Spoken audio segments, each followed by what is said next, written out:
Well, good afternoon and welcome to the beginning of the last days. It's going to be spectacular. Ooh, it's heating up in Canada. I'm kind of excited. So, a few days ago, I said to a few people, I have this feeling that we're getting closer to the end of Trudeau. I just have a feeling. You know, there have been prophetic words that he would be removed, right? From some pretty well known, established, believable prophets, not the unbelievable ones because there's plenty of those. But the people who have a track record for speaking God's word and it comes to pass. And I've, it always resonated with my spirit that there was a time, but we've watched scandal after scandal after scandal, and it's like nothing takes Trudeau out. Nothing. He just seems to get by. It's like nothing can touch him. And what I've come to understand is that nothing will touch him until God says it's time. And sometimes the Lord is not on our timing, and I'm not happy about that. I want him to be more in line with how I think things should go. Thing about God is he kind of knows what he's doing, and so he does things the way he wants to do them. And it always seems like a trial lasts just a little bit longer than I would like it to, maybe a lot longer when I look back. And I've come to also believe a certain something about that. And that is that it's always better the way he does it. He leaves enough room for the bad dudes to hang themselves, he leaves enough room for us to get every possible lesson out of the trial that we needed to. Problem is, I don't know if Canada has really gotten the lesson that they needed in order to get rid of Trudeau. I think we can get rid of him because his time is done. He is a tyrant and I would say, demonically inspired leader who has hurt people. And this has caused lives. His policies have caused our senior citizens to be harmed. Him, along with his cohort, Dr. Theresa Tam, they've cost a lot of lives. But I have to say, even if we get rid of him, we're going to have Chrystia Freeland or the next crazy loon, liberal, woke, mob person put into place. However, I got a letter yesterday from somebody who intercedes on behalf of Canada, has been on some prayer lines. And on these prayer lines, the shocking thing is that even Christians seem a little bit unaware of the real issues we're facing, a little bit unaware of what our times really involve, of the desperation of the evil. And they seem to think that we'll have some sort of political solution to all of this. And I'm not certain what political solution we have, which we're going to be talking to somebody at the end of this show, because Pierre Poilievre has come out with a response to what he said about Christine Anderson. I don't know if you've heard this yet. And we're going to play his response, and we're going to have a guest speak to that response. So that's the end of this show, after we've been with one of our favorite dudes, Dr. Kevin Stillwagon. So the feeling I'm getting in watching Canada unravel at this time is that Mr. Trudeau is on a very short leash. And that short leash seems to be that the media is getting very tired of him. When the media and his own party members are tired of him, we're getting somewhere. And they ought to be tired of him, because his policies and his Chinese-style tyrannership, I know, not a word, tyrannical leadership has been another Laura-Lynn ism, tyrannership. It hasn't been accepted, not even by the Liberals. It's not okay. What you've done to Canada is not okay. And a lot of people have been harmed. And then, of course, there's been what you did. We're on YouTube and Facebook right now? Okay. So I'll just stop there. So I love to open my dad's Bible every day. And let me just flick somewhere and see something that he has underlined.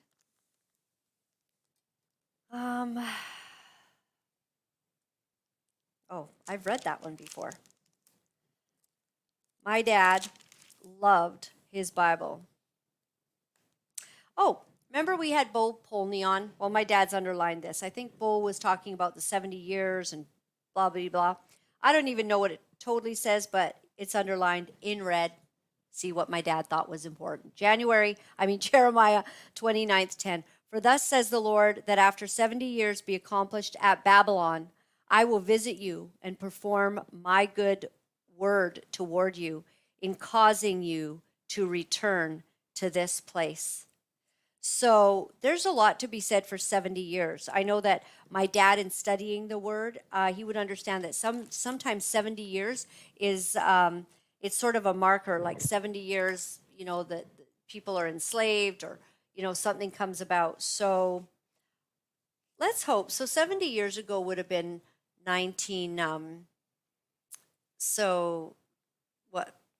53 to now. 23. Yeah, so back in those days, the 1948 was an incredible revival that we had in Canada. We understood that maybe something was going on. I pray that we're at a turnaround and that the times and seasons are leading to the moment when we will have relief from the Trudeau government. And I mean from all the Liberals. That would be terrific. But having said that, we've got a problem, because we do not have anyone, any elected official that dares to speak out against abortion, that dares to speak and get something done. I mean, you can all speak in your back rooms, but you do nothing. You do nothing. Stephen Harper had he had full reign.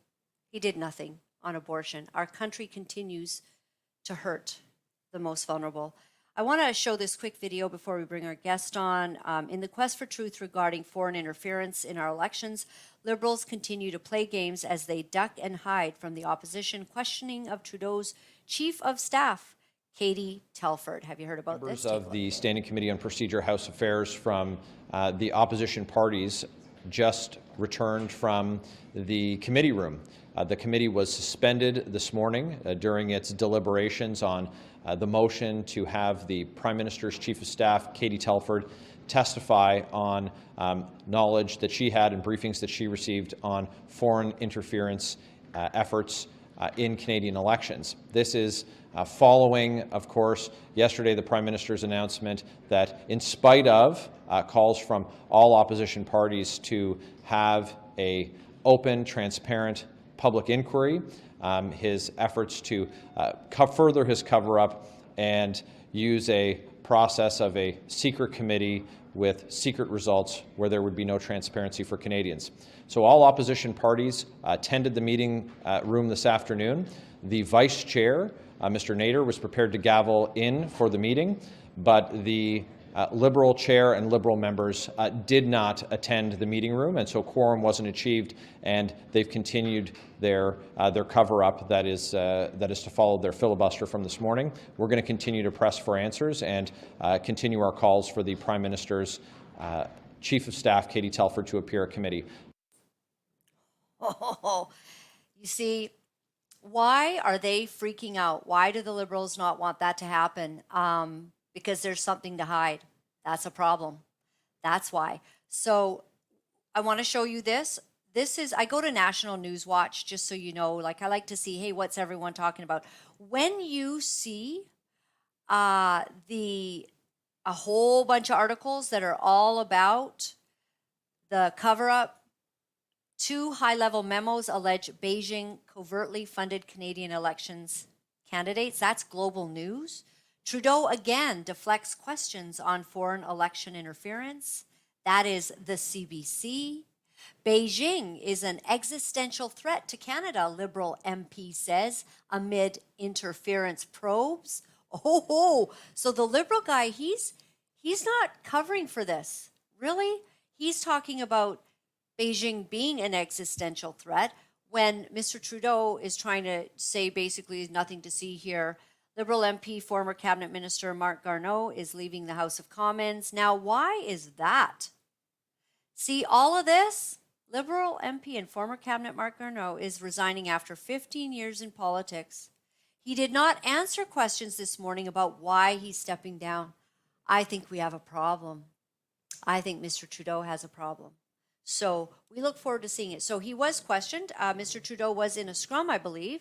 And I want to make some comments. New allegations Watch that this. as of August 2019, you were aware of Chinese government funding of candidates. Look at his ahead of face. that election. What did you know about Chinese government funding of election candidates, and when did you know it, and what did you do about it then? One of the reasons that we are putting in place a special rapporteur on top of the work and the full access that NSI COP and NCRA have.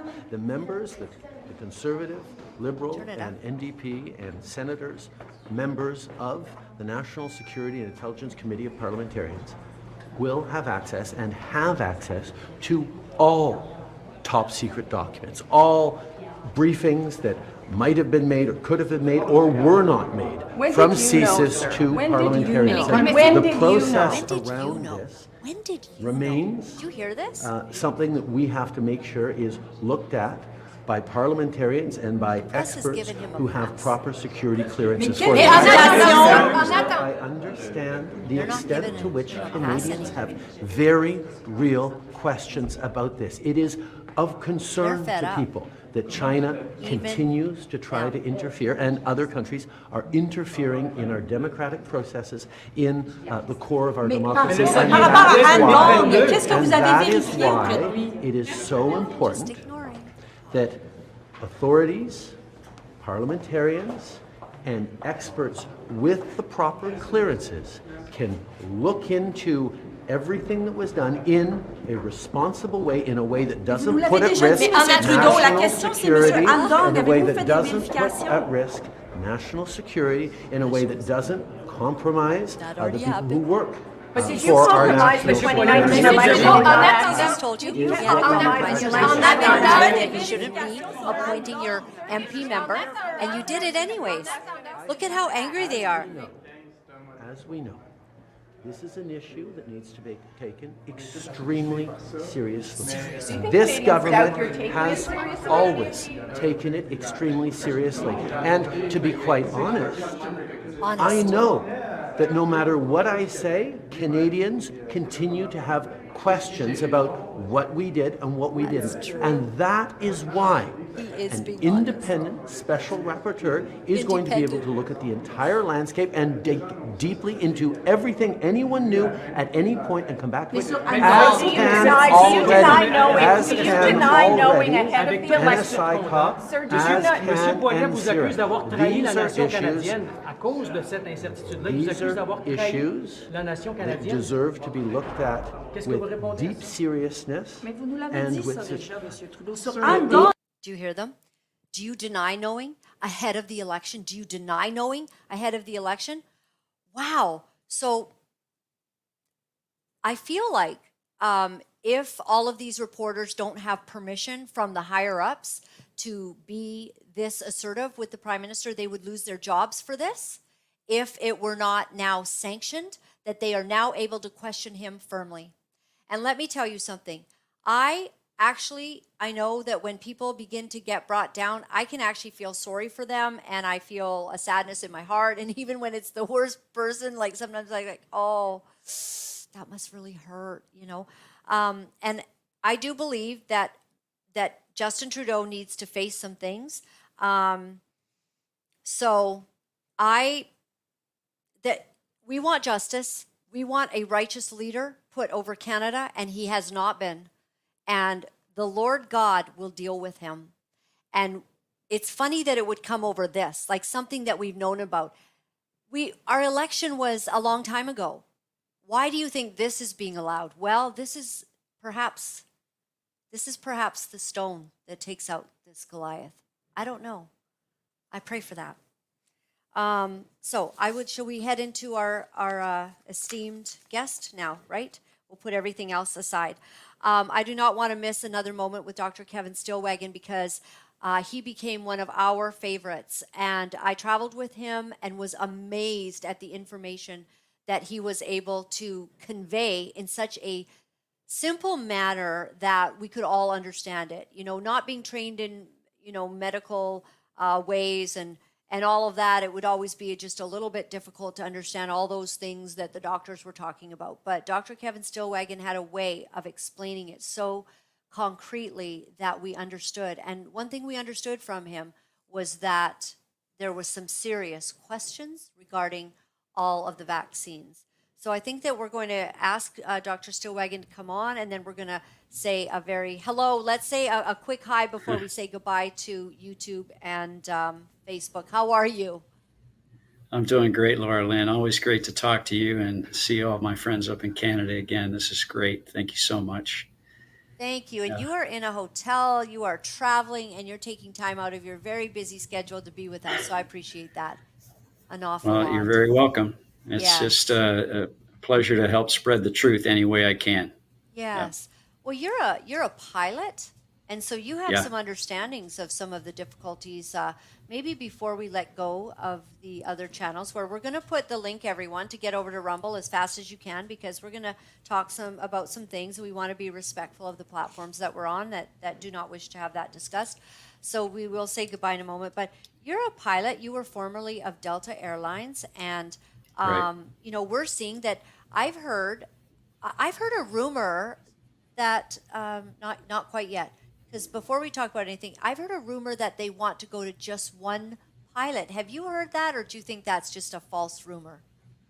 That's not a false rumor. That's absolutely true. And there's two reasons for that. The first reason, of course, is cost savings. It's expensive to have qualified pilots in the cockpit. I go way back. I've been a pilot for 50 years. I started flying when I was 15 years old. I was an airline pilot for 33 years and 21 years as a captain with Delta Airlines. So I've seen a lot of things. I've seen a lot of transition through the years. And when I first started to fly for the airlines, I flew the older aircraft, like the Boeing 727. And the cockpit of the Boeing 727 was originally set up for 4 pilots. They had the captain and the co-pilot or the first officer, and then sitting behind the first officer is the flight engineer, and then sitting to the left of the flight engineer would be the navigator. And so there were 4 pilots up there back in the 1950s. And then as navigation capabilities of aircraft got more advanced, well, they got rid of the navigator. And then as aircraft advanced in technology, they got rid of the flight engineer, because the flight engineer, that person's job was to sit there and monitor the fuel of the aircraft, switching fuel tanks, and also the air conditioning of the cabin, the pressurization of the cabin, the electrical flow through the different electrical buses of the aircraft. This was all done manually by the flight engineer. Well, they figured out they could have automation of the aircraft do that. So now we're down to 2 pilots. And as the advancement of aircraft moves along with technology, they're figuring out that maybe, just maybe, they can get away with having 1 pilot in the cockpit. I think that that's a very bad idea. I don't think that most of the traveling public will go for that. It's a matter of safety, because when things go wrong with an aircraft, they can go wrong very quickly. And if you don't have somebody up there in the cockpit, at least 2 pilots that are able to handle that emergency, you could run into a disaster. I mean, I could explain everything that goes on up there, but listen, when something bad happens to the aircraft, you need 2 pilots. 1 pilot has to concentrate on flying that aircraft safely. They do that, and they keep the blue side up, it's called, so you don't lose control of the aircraft. And they also talk to air traffic control, and they declare an emergency. They look for a diversion if the aircraft needs to divert and get on the ground as quickly as possible. So that's 1 pilot that's tasked with all of those things. And then the other pilot is concentrating on trying to stabilize the emergency, whatever it is. Maybe it's a hydraulic leak. Maybe it's an electrical problem.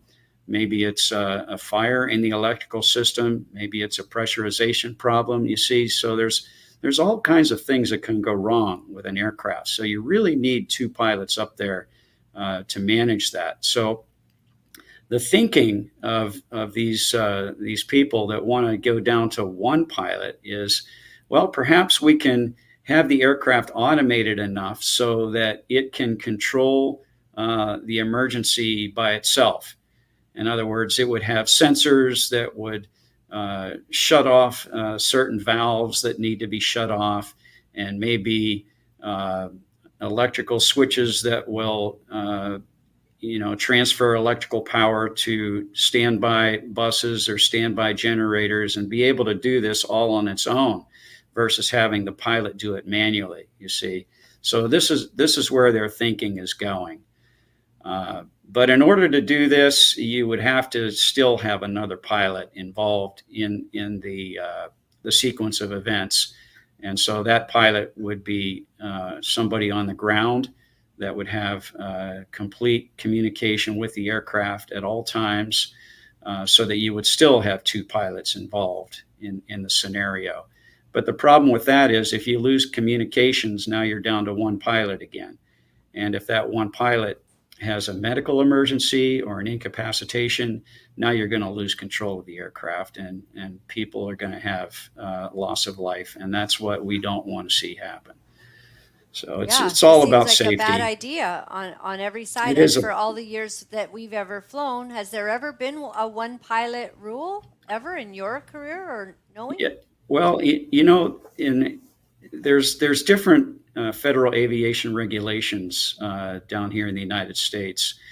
We have different parts of the regulations. Part 121 is for scheduled aircraft carriers, scheduled to fly passengers. And so those are absolutely required to have two pilots at all times, a minimum of two pilots on the flight deck at all times. Now, there's a sub class of the federal aviation regulations called Part 135. And Part 135, although you can still have a schedule of some sort, it's called on-demand flying. And we actually do have that down here. It's a smaller aircraft. They're usually 12 passengers maximum usually. And they fly shorter hops, like from New York out to Nantucket, or smaller islands off the coast. And so, yeah, those can have one pilot.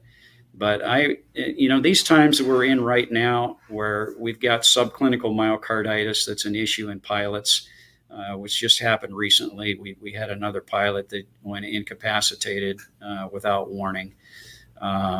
If you just have one pilot flying the aircraft, that's a danger.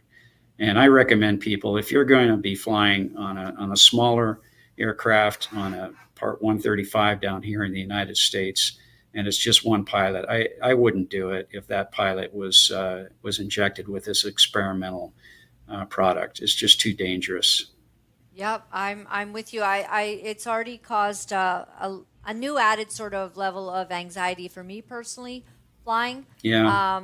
Being so aware of what's happened, I'm comforted at least with two pilots. And now, if that ever changed, I think it might change what kind of. Yeah, no, I got to bring this up too. I mean, people ask me all the time, is it still safe to fly? Well, the safest flying right now is international flying, because by law you're required to have two crews on the aircraft, especially during critical phases of flight, the takeoff and landing.